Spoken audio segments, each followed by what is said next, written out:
दोस्तों दुनिया के सबसे बड़े लोकतंत्र का इलेक्शन हो चुका है और इलेक्शन का रिजल्ट भी आ चुका है। एक बार फिर से एनडीए गवर्नमेंट की सरकार बनने जा रही है। सबसे अच्छी बात कि नितिन गडकरी फिर से वापस आ चुके हैं और इसका मतलब ये है कि देश में एक्सप्रेसवे और हाईवे रुकने वाला नहीं है, ये लगातार आगे जाएगा। और इसी क्रम में आपको बता देगा इसकी हरियाणा में 3 और नए एक्सप्रेसवे बनने वाले हैं जो कि 4 लेन एक्सप्रेसवे होंगे। तो आइए इस वीडियो के माध्यम से जानते हैं ये 3 4 लेन एक्सप्रेसवे कौन कौन से हैं, ये कहां से होकर के गुजरेंगे, कब इसका रिपोर्ट जारी किया जाएगा, कब इसका बजट पास किया जाएगा और कब इस पर काम स्टार्ट होगा। नमस्ते and welcome you all world affair, मैं हूं विकास।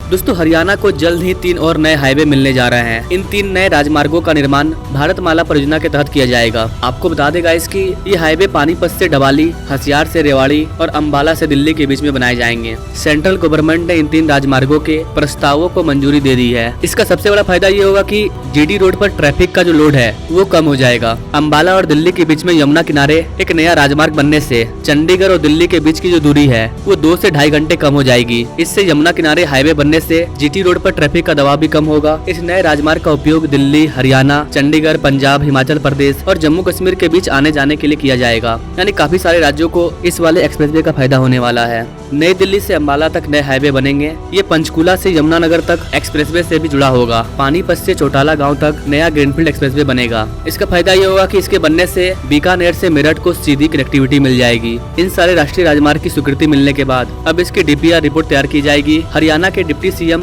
दुशांत चटोला ने कहा है कि केंद्र सरकार की मंजूरी मिलने के बाद नेशनल हाईवे अथॉरिटी अब स्वीकृति रिपोर्ट तैयार करेगी। रिपोर्ट स्वीकृति होने के बाद टेंडर जारी किया जाएगा। उसके बाद हाईवे निर्माण की प्रक्रिया शुरू कर दी जाएगी। जल्द ही भारतीय राष्ट्रीय राजमार्ग प्राधिकरण NHAI के अधिकारी डीपीआर तैयार करना शुरू कर देंगे। पूरे भारत में एक्सप्रेसवे और हाईवे को देखने का काम NHAI ही करती है। कोई भी एक्सप्रेसवे हाईवे पास होता है वो इन्हीं के अंदर जाता है।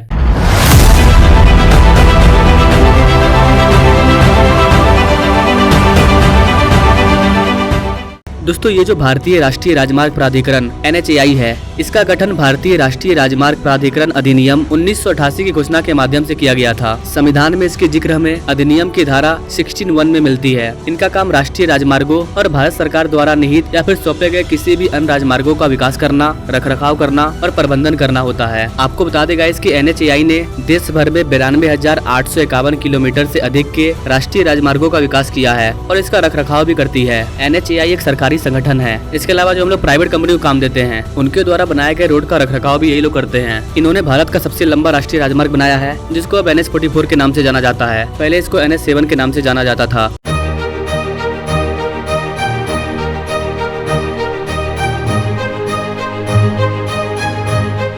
अपने प्यारे भारत में राष्ट्रीय राजमार्गों की संख्या 599 है। इसके अलावा 2021 के डाटा के अकॉर्डिंग भारत में एक्सप्रेसवे की संख्या 18 है। अगर आप जानना चाहते हैं कि पूरे भारत में कितने नए एक्सप्रेसवे पर काम चल रहा है या फिर भारत के किन किन राज्यों को कितने नए एक्सप्रेसवे मिलने वाले हैं और अब तक भारत में टोटल कितने एक्सप्रेसवे बनकर के तैयार हो गए हैं, ये तीनों बड़ा टॉपिक है। अगर आप इस पर वीडियो चाहते हैं तो आप हमें कमेंट कर सकते हैं। इस पर मैं अलग से सेपरेट वीडियो ला दूंगा। तीनों वीडियो अलग होगा। एक तो भारत में टोटल कितने एक्सप्रेसवे बन चुके हैं, दूसरा ये कि कितने एक्सप्रेसवे पर काम चल रहा है और तीसरा ये कि कितने नए एक्सप्रेसवे हमारे देश को और मिलने वाले हैं जिसको कि प्रस्तावित किया है। अकॉर्डिंग टू योर कमेंट मैं इस टॉपिक पर वीडियो लाऊंगा। बाकी अभी हरियाणा को 3 नए एक्सप्रेसवे मिलने वाले हैं। सेंट्रल गवर्नमेंट की तरफ से मंजूरी मिल चुकी है। कल शपथ ग्रहण समारोह होगा। उसके बाद गवर्नमेंट आने के बाद तेजी से काम स्टार्ट हो जाएगा। यहाँ पर आपको बताना चाहेंगे गाइस, चूंकि 5 साल का कार्यकाल पूरा हो चुका है तो इसमें मंत्री का पद भी चेंज होता है। जरूरी नहीं है कि नितिन गडकरी सड़क मंत्री है तो इस बार भी वो सड़क मंत्री ही रहेंगे। ज्यादातर चांस यही है कि वही रहेंगे, चूंकि देश के राष्ट्रीय राजमार्ग को,